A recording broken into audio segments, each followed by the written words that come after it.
नमस्ते, hello everyone. जब हम किसी दिन बहुत ज़्यादा ही काम करते हैं या हमारे ऊपर बहुत वर्कलोड हो जाता है, या तो हम ज़्यादा सीढ़ियाँ चढ़ लेते हैं या फिर हम ज़्यादा चल लेते हैं, तो हमें थकावट महसूस होती है और हमारी सांस फूलने लग जाती है। ऐसा क्यों होता है?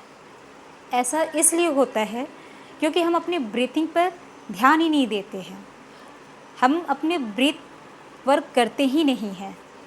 जब हम ब्रीथ वर्क करते हैं तो हमारी सांसें भी बहुत अच्छे तरीके से चलती है और तब हमारा लंग्स सांस लेने की प्रक्रिया को प्रॉपर तरीके से करता है। इसलिए आप जब भी सुबह उठिए, उठने के बाद और सोने से पहले ब्रीथ वर्क आप ज़रूर कीजिए। जब आप ब्रीथ वर्क करेंगे अच्छी तरीके से, सजगता के साथ, तो आप कोई जब काम करेंगे या सीढ़ियाँ चढ़ेंगे या तो आप ज़्यादा चलेंगे तो आपकी सांस नहीं फूलेगी। तो इसलिए सुबह जब भी उठिए, मोबाइल ना उठाकर आप सबसे पहले ब्रीथ वर्क कीजिए। कम से कम ये काम आप 10 मिनट से 15 मिनट तो अवश्य कीजिए। प्रॉपर ब्रीथिंग आपको एक्टिव करता है, आपके माइंड को एक्टिव करता है, आपकी पूरी फिज़िकली एक्टिविटी को बहुत ही अच्छे तरीके से प्रोडक्टिविटी देता है। जहाँ आपकी थकावट नहीं होती है, आपकी सांसें नहीं फूलती है। तो अभी हम एक ऐसे ही यौगिक ब्रीथिंग करेंगे जिसका नाम है इंटरकोस्टल ब्रीथिंग। इसमें हम अपनी छाती की जो गुहा होती है उसको फैलाएंगे। इसमें जो छाती के बीच की मांसपेशियां या पसलियां होती हैं वो फैलेंगी और फिर नीचे की ओर जाएंगी।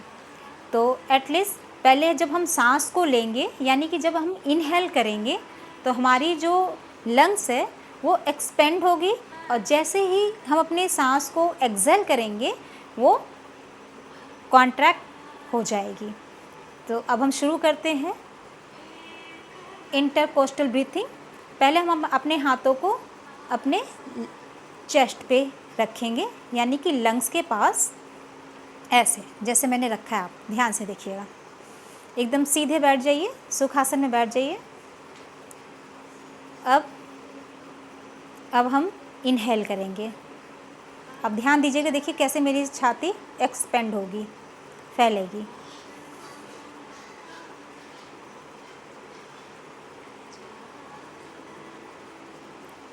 Excel,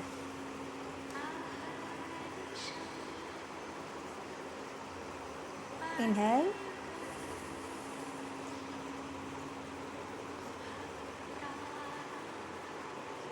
Excel.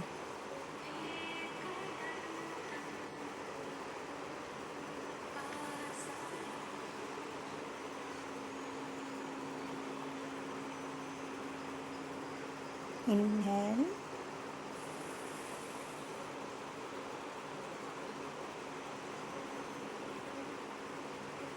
एक्सेल।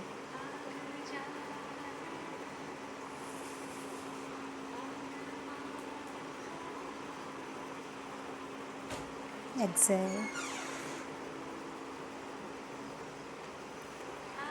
ये रहा यौगिक ब्रीथिंग, यानी कि यौगिक टेक्निक है इंटरकोस्टल ब्रीथिंग। इससे आपकी छाती एक्सपेंड होगी और जब आप सांस को बाहर की ओर निकालेंगे तो आपकी छाती का जो सांस होगी वो नीचे की ओर जाएगी। इससे आपकी पसलियों में फैलाव होगा, मांसपेशियाँ आपकी फैलेगी और छाती के, यानी कि आपके लंग्स और फेफड़े का संकुचन बहुत अच्छे तरीके से होगा। इसलिए रेगुलर कोशिश कीजिए कि आप सोने के पहले और उठने के बाद यौगिक ब्रीथिंग ज़रूर कीजिए। ये बहुत आवश्यक है क्योंकि आजकल सबसे बड़ी समस्या सांस फूलने की हो रही है। ये सांस ना फूले, आप अपने लंग्स पर ध्यान दीजिए, अपने फेफड़ों को प्रॉपर ब्रीथिंग दीजिए, जिससे कि आपका ब्रीथ वर्क अच्छे तरीके से हो सके।